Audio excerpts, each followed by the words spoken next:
I told my friend I settled for him, and he heard me say it. Then I discovered that he also read my texts. In hindsight, I could have been more tactful in what I said, but who hasn't ranted about their relationship to their friends? I'm 29-year-old. Natasha and I never imagined that my casual girl banter would become my life's biggest thing. I met Kane through a mutual acquaintance who insisted that I give him a chance after my failed relationship with Ryan because he was such a lovely man, absolute charmer, totally untrustworthy. I reasoned that perhaps it was time to try dating someone else. I wasn't typically attracted to Kane. He wasn't the life of the party or the first person people noticed when he entered, but he did have a steady job and a place of his own, and he did respond to texts when he promised to. Despite the lack of pyrotechnics and butterflies, our first date was pleasant and comfortable.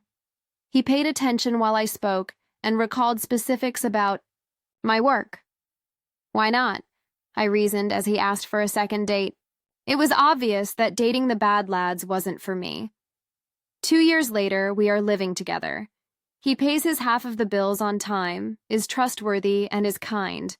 Qualities my mother always advised me to look for. I truly began to love and care for him, though not in the intense, all-consuming way I had always dreamed. Kane was allegedly working late last month when Jess arrived. After we opened wine and began catching up, the topic of relationships came up. As she poured her second glass, she inquired, "So how are things with Kane?"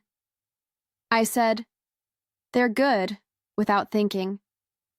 "But," she prompted, "Jess has known me forever." I let out a sigh. "I don't know. Sometimes I wonder if I'm missing out on something more exciting. Kane's great on paper. He's stable, reliable, all that. But sometimes I feel like I settled because I was tired of the drama." "You were pretty clear about that from the beginning," she replied. "I understand, and that made sense. You said you were choosing the safe option for once." I just wonder if I'll ever feel that way about Kane after seeing couples who appear to be so devoted to one another. I sipped my wine again. He's still not physically my type, which is the problem. I can't help but imagine what may have been when I see guys who are more like me. Jess questioned, "But you love him, right?" I said, "I do," and I meant it. Simply said, "It's not what I anticipated." Initially, it was about having a sense of security and support. It's not that insane, can't eat, can't sleep kind of love, but I do care about him a lot now. I was unaware that Kane had returned home early. The following day he became strange, quiet, and aloof, as if he had heard everything. He would simply reply nothing, which was plainly meant to convey something, when I asked him what was wrong. Things were tense for a week. After returning home, he would hardly speak during supper before spending hours at his home office. He kept cutting me off when I tried to ask him what was bothering him. In the meantime, I was sending Jess a text regarding his strange actions. Ben arrived so I could vent my feelings further. Kane was sitting at the kitchen table on Friday night, looking as though he hadn't slept in days when I got home from work. Kane stated, "We need to talk," in a frighteningly composed tone. I carefully sat across from him after dropping my handbag on the counter. "What's going on? You've been acting weird all week." "I heard you last week with Jess. I came home early and heard everything you said," he added, glaring directly at me. My mind raced through everything I'd spoken to Jess that evening, and my body turned cold. "Kane, I don't..." He extended his hand. "I've had a week to think about this. I heard how you settled for me because I was the safe choice, how I'm not really your type, how you're missing that passionate love." I struggled to find words. "You weren't supposed to hear that. It was just girl talk. You know, sometimes we say things we don't mean when we're venting." "Do you actually believe that?" he asked in a piercing voice. Because it didn't sound like venting, it sounded pretty thought out. As my panic increased, I pleaded, "It's not like that." "Yes, When we first started dating, maybe I was choosing someone different than my usual type. Is that so wrong? My usual type treated me like garbage, so I should be grateful you settled? That I was your consolation prize? When I said, "That's not fair," I became defensive. In the beginning, yes, it was about feeling safe and supported, but I grew to love you. I do love you, Kane chuckled dryly. You love what I provide, stability, security, but you don't love me. That's not true. I was now becoming irate. You have no right to judge me based on one conversation you eavesdropped on. The words, "It wasn't just that conversation, Natasha," fell out of his mouth. There's more, and it's worse. My heart fell. What are you talking about? Flatly. Your messages, he said. I read your text messages to Jess. You did what? How dare you? That's a complete invasion of my privacy, I said in a fit of wrath. Invasion of privacy? Kane cackled harshly. That's your concern right now? Yes, it's my concern. Those are my private conversations. How did you even get into my phone? You're extremely careless with your password, he responded. You hit remember password on everything. When you type it, it shows up first. If someone happens to be looking at the screen, it's pretty obvious. I felt violated. So you've been spying on me? I never thought I'd use it, he stated. Not until this week when I needed to know if what I overheard was a one-time thing or if that's how you really feel. And what exactly did you see that was so terrible? Kane responded. Let's see, with a spooky tranquility. There was the part where you told Jess, I'm not exactly setting your world on fire. Or the messages about how you still check out your ex's social media because he was the one that got away. Oh, and my personal favorite, how you're still attracted to those types of guys, but you're older now and know better. Every statement was like a blow. I had stated those things in my thoughts. It was a confidential discussion. Those were entirely out of context messages. Jess and I joke around, and I tried. We say ridiculous things, but they have no real meaning. It has all the meaning. For the first time, Natasha Kane's voice rose. Do you have any idea how it feels to read that the woman you love still finds such kinds of men attractive? That I'm the wiser option, not the one you truly desire, and that she's simply older now and wiser? I changed my strategy. Would you mind reading my private messages? That is a serious betrayal of confidence. Kane gave me the look of someone who had grown a second head. Are you serious now? For the whole of our relationship, you have been the one to lie about how you feel. I've told the truth. You are important to me. I love you completely, but you're still wishing for someone else, he murmured gently. Caring isn't enough. Tears threatened to well up in me. Please, Kane, we can resolve this. Everyone occasionally says foolish things to their friends. So, Natasha, how do you really feel? Because it's very obvious to me that you made a compromise for me. You still find those other guys attractive, so I'm not your type. Where am I misinterpreting this? I had trouble finding the right words. It's not easy. Yes, you weren't my typical type when we first started dating, but it was a wonderful thing. For me, my type was awful. I should be thankful that you lowered your expectations then. His remarks resembled ice. Frustrated, I answered. That's not what I meant. How could I explain that? Although I did care for him, I occasionally wished that things had turned out differently. Kane gave a headshake. I believe that our conceptions of what a partnership ought to be are rather dissimilar. We're no longer, he stated firmly. Both of our trusts have been betrayed. I read your messages. You were content with me. This, I believe, is where we part ways. Are you ending our relationship because of some pointless texts? No, Kane answered. in a firm voice. You don't love me as much as I do, and I deserve better than to be someone's safe pick, so I'm ending our relationship.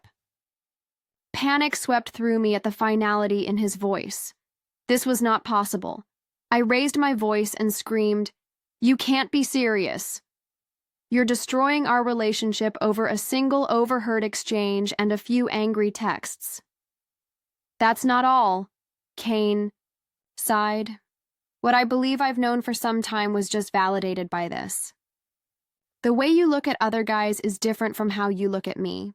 Kane, I was the person you settled for because I was dependable and convenient." I cried as I argued, "That's not fair." Without even giving me an opportunity to explain, "You're making this decision. Is there anything to clarify?" Quietly, he asked. "You were rather explicit in what you said." Desperate, I paced the kitchen. People frequently say things they don't mean. Even though I get nostalgic sometimes, it doesn't mean I don't appreciate what we have, Kane remarked plainly. I never wonder. I have never once felt like I was missing out when I glanced at another woman. His remarks were painful. I felt defensive and besieged. All right, good. Or you for your perfection. Some of us have complex emotions because we are human. Kane simply gave a headshake. It's about being with someone who genuinely wants you, not about being flawless. Kane suggested that you spend some time with one of your pals. For the time being, I'll relocate your belongings to the spare bedroom. I'll help you move when you discover a new location. Are you throwing me out? Startled, I whispered. This is also my home, Kane. I understand, he continued, but I pay 60% of the rent, and I'm under a lease. I should stay. It makes more sense. I was being struck down by reality. This was actually taking place. I pleaded with you not to do this. I do love you, Kane. I do love you, even if it's not how you want it. That is the issue, he remarked softly. That's not enough for me. I sobbed more, and Kane's will appeared to falter for a second. He remained where he was, even though it seemed like he wanted to console me. I finally wiped away my tears and added, I'll call Jess. I can definitely spend a few days with her. Waiting for him to stop me, I made my way to the door. He didn't. I took a final glance back as I entered the corridor.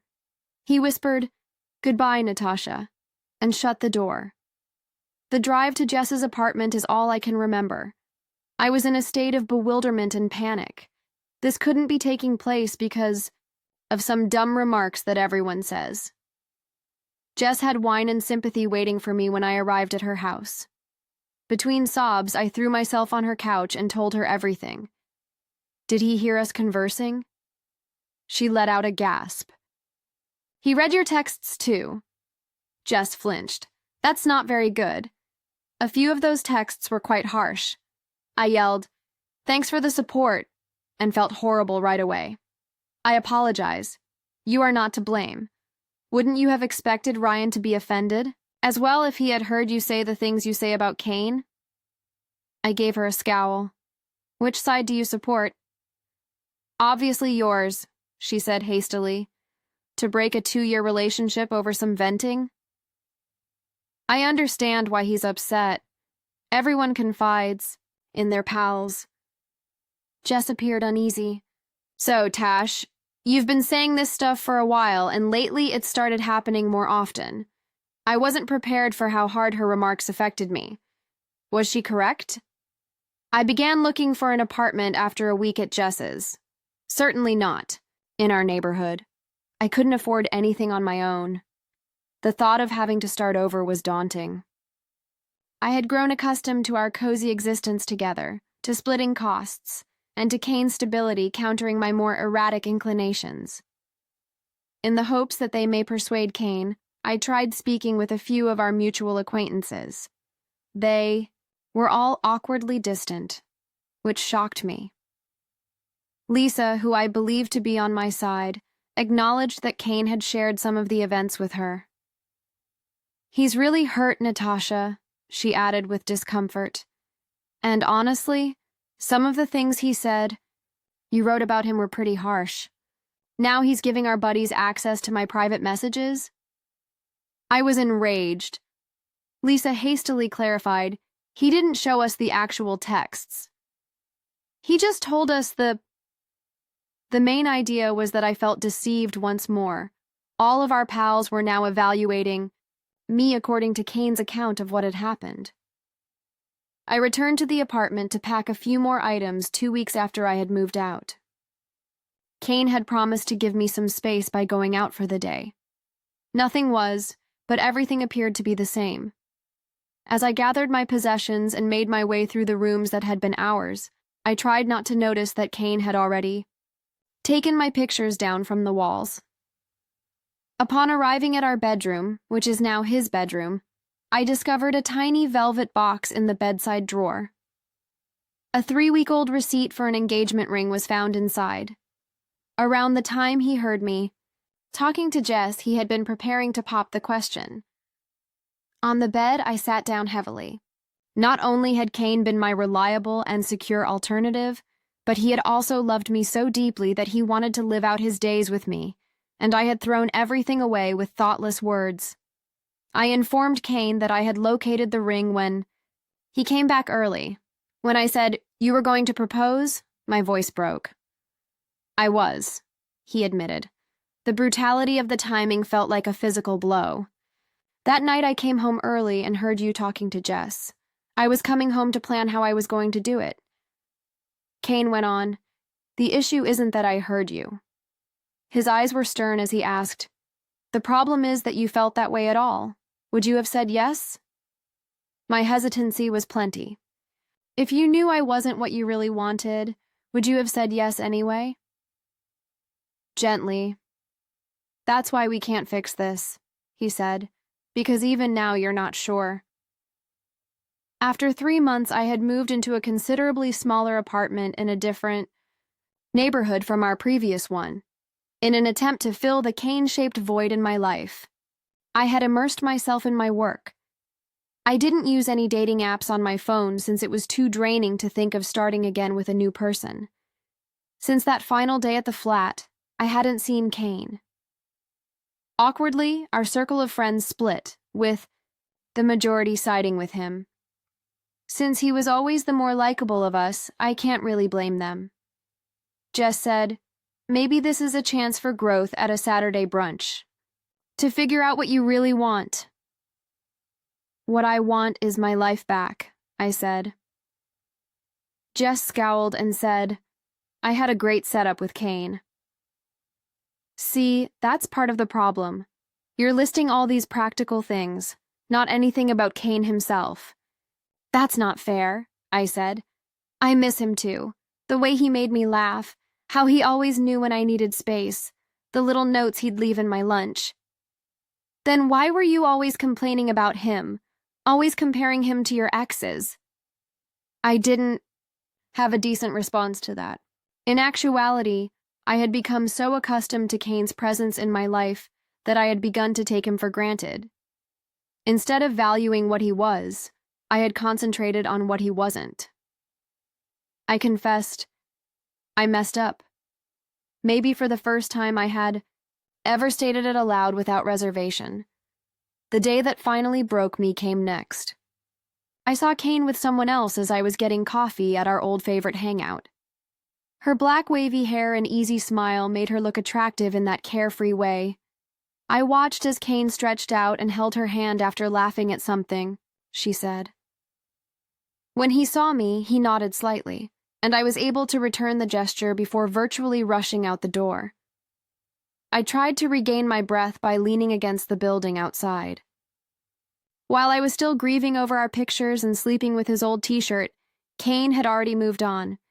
He was in a fresh relationship with someone who would never treat him like a consolation prize, and who most likely loved him unconditionally. I reached a new low 6 months after our breakup. Due to company downsizing, I had lost my job, and I was rapidly running out of money. It had been a string of calamities dating. It turned out that the thrilling sorts I had previously pursued were no more desirable now than they had been prior to Kane. I came upon pictures from a dinner party while perusing social media. The same dark-haired woman was there with Kane's arm around her. They appeared content.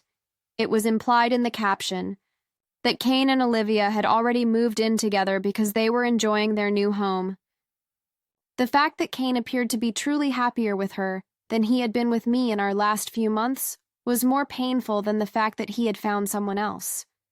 In a manner that hadn't been around me for longer than I wanted to acknowledge, his smile extended to his eyes. I sent him the following message in a moment of weakness. Hey, I saw the pictures of you and Olivia. It looks like you're doing well. I'm happy for you. Thanks, Natasha.